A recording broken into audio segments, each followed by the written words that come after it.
Joe Biden muestra preocupación por elecciones legislativas. Joe Biden considera que si pierde la mayoría en el Congreso y el Senado, se vendrán 2 años horribles, en tanto Donald Trump se prepara para el 2024. A 4 días de las elecciones de medio mandato, Joe Biden aseguró el viernes que los demócratas superarán las encuestas, que les auguran una dura derrota, y advirtió de la posibilidad de tener 2 años horribles si pierde la mayoría en el Congreso y el Senado. Amigos, no me creo la idea de que tengamos problemas, dijo optimista ante un público en una visita a Chicago. Creo que vamos a ganar, realmente lo creo, agregó. Los sondeos muestran que los republicanos están preparados para conseguir grandes victorias en las elecciones al Congreso del martes, con esperanza de obtener el control no solo de la Cámara de Representantes, sino también del Senado. Eso convertiría los 2 últimos años del primer mandato de Biden en una lucha y prepararía el terreno para unas tensas elecciones presidenciales en el 2024, con dudas sobre si Biden, que cumple 80 años este mes, querrá aspirar de nuevo a la presidencia. Si perdemos la Cámara y el Senado, van a ser 2 años horribles, dijo. La buena noticia es que tendré la pluma de veto, añadió, refiriéndose a su poder de bloquear proyectos de ley para que no se conviertan en ley. Promesas de Joe Biden. Más temprano, el jefe de Estado prometió acabar con la inflación, la peor que ha sufrido Estados Unidos en 40 años, e hizo hincapié en las inversiones masivas realizadas principalmente en semiconductores y clima. Estados Unidos tiene puntos fuertes, dijo.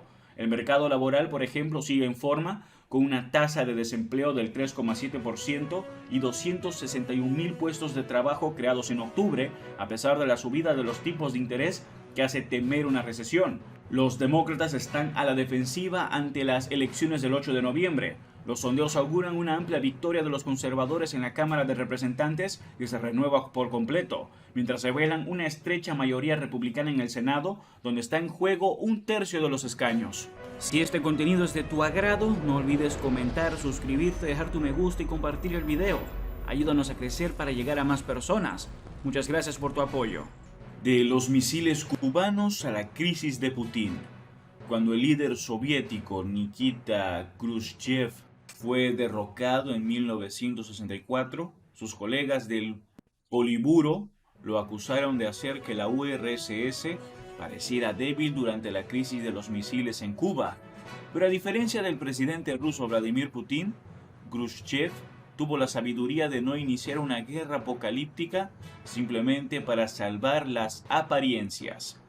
60 años después de la crisis de los misiles en Cuba, el mundo enfrenta nuevamente el espectro de una confrontación nuclear, dado que el presidente ruso Vladimir Putin parece estar perdiendo la guerra en Ucrania. Continúa intensificando sus amenazas, alegando que es posible que tenga que usar armas nucleares para proteger a Rusia, incluidos sus territorios ucranianos recientemente anexionados. Mientras Putin lleva al mundo al borde del abismo, la pregunta ahora es si dará un paso atrás, como lo hizo el líder soviético Nikita Khrushchev en su momento. En el verano de 1962, en respuesta a la decisión de Estados Unidos de colocar armas nucleares en países de la OTAN, incluida Turquía, y apuntarlas a ciudades soviéticas, Khrushchev decidió nivelar las fuerzas en el campo de juego al ordenar la colocación subrepticia de misiles nucleares de alcance medio en Cuba. Las armas también protegerían al régimen cubano de una eventual invasión estadounidense. Cuando el 16 de octubre de ese año el presidente de Estados Unidos, John F. Kennedy, se enteró de lo que había hecho Khrushchev, se puso furioso. Los soviéticos no solo habían instalado armas nucleares frente a la costa de Estados Unidos, las habían mantenido allí durante meses sin que Estados Unidos lo supiera. Durante 2 semanas, Kennedy y Khrushchev intercambiaron cartas y declaraciones públicas. Desde la perspectiva de Khrushchev, la respuesta de Kennedy reflejó su inexperiencia y el líder soviético intentó evitar la provocación, sobre todo absteniéndose de destacar los misiles estadounidenses en Turquía. Si bien hacerlo podría haber servido a sus intereses al nivelar el campo de juego moral, también podría haber desencadenado un ataque estadounidense contra Cuba. En cambio, Khrushchev explicó que se trataba simplemente de una búsqueda de la propiedad y que no tenía intención de desplegar los misiles. Pero Kennedy no retrocedió, por lo que Khrushchev, que no deseaba arriesgarse a una guerra nuclear, ajustó su estrategia. Se llegó a un acuerdo, los soviéticos retirarían sus armas de Cuba y Estados Unidos retiraría sus misiles balísticos Júpiter de Turquía y no invadiría Cuba. Vale la pena señalar que la retirada estadounidense de sus misiles de Turquía se conoció solo años después. Khrushchev permitió que Kennedy reclamara la victoria, como señaló el difunto Mikhail Gorbachev en 1985. Las dos partes y sus líderes tenían suficiente sabiduría y audacia para tomar algunas decisiones muy importantes. La historia es muy interesante en ese sentido, cuando intentas sacar lecciones de ella. Hoy intentan sacar lecciones de la historia. Al parecer prefieren esperar a que la historia nos castigue por las lecciones no aprendidas, como señaló el historiador ruso del siglo XIX, Vasily Kliuchevsky. En ninguna parte es esto más obvio que en el Kremlin de Putin. Los agravios que precedieron a la invasión rusa de Ucrania se hacen eco de los que impulsaron la decisión de Khrushchev de colocar armas nucleares en Cuba. La OTAN, dirigida por Estados Unidos, está invadiendo lo que el Kremlin considera su esfera de influencia y rodea a Rusia con sus sistemas de armas. Y por mucho que Khrushchev subestimó a Kennedy, Putin parece haber subestimado el compromiso del presidente estadounidense Joe Biden de ayudar a Ucrania. Aquí es donde las dos historias divergen.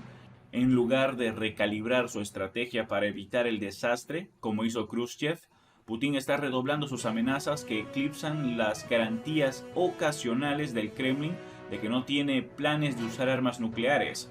Además, mientras que Khrushchev y Kennedy nunca se insultaron personalmente, a pesar de pronunciar acalorados discursos públicos, las figuras de ambos lados no han hecho ningún esfuerzo por controlar su retórica. Putin ha acusado a Occidente de todo tipo de pecados, de hecho, puro satanismo.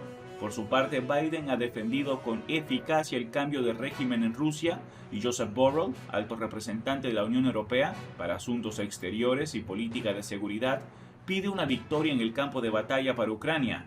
Mientras tanto, a diferencia de 1962, parece que no hay diplomacia secundaria. Todos los puentes para discusiones pragmáticas, públicas o de otro tipo han sido quemados. Otra lección más de la crisis de los misiles en Cuba ignorada. Sin duda, Biden ha evitado hasta ahora la trampa de emitir sus propias amenazas nucleares. En cambio, ha enfatizado el peligro advirtiendo que el mundo podría enfrentar un Armagedón si Putin usa un arma nuclear táctica en Ucrania. Entonces, en cambio, Putin ha cambiado su enfoque de la escalada, acusando a los ucranianos de planear usar una bomba sucia, radiológica, ya que Rusia ataca metódicamente a los civiles y la infraestructura civil de Ucrania con armas convencionales. Dada esta estratagema obvia, simplemente no tenemos ninguna razón para creer que un ataque nuclear está fuera de discusión para Putin. Para Khrushchev, por el contrario, lo fue. El 27 de octubre de 1962, el llamado Sábado Negro, un avión de reconocimiento estadounidense U-2, fue derribado sobre Cuba en contra de las órdenes de Khrushchev. El líder de Cuba, Fidel Castro, exigió que Khrushchev iniciara un ataque nuclear inmediato contra Estados Unidos para evitar el ataque contra Cuba, que estaba seguro que era inminente. Por supuesto, Khrushchev no escuchó el llamado de Castro, tampoco respondió cuando ese mismo día otro U-2 entró brevemente en el espacio aéreo soviético por error. En cambio, sacó una lección crucial. Cuando se trata de armas nucleares, incluso los pequeños accidentes pueden tener consecuencias terribles, y cuando las tensiones son altas, ese resultado se vuelve casi inevitable. Esto lo motivó a negociar una solución a la crisis. Cuando Khrushchev fue derrocado en 1964, sus colegas del Politburo lo acusaron de hacer parecer débil a la Unión Soviética al retirar sus misiles de Cuba, pero había tenido la sabiduría de no iniciar una guerra apocalíptica simplemente para salvar las apariencias. Fue mejor negociar una solución que sirviera a los intereses subyacentes de la URSS, incluida la protección de un aliado, lograr la salida de las armas estadounidenses de destrucción masiva de Turquía y comenzar una conversación sobre el desarme nuclear. Putin no ha mostrado tal sabiduría. Quizás no debería sorprendernos que el Kremlin no haya aprendido nada de los acontecimientos de 1962. Khrushchev fue fundamentalmente un político. Putin fue y siempre será un oficial de nivel medio de la KGB. Eso es todo por ahora. No olviden comentar y suscribirse. Hasta el próximo video.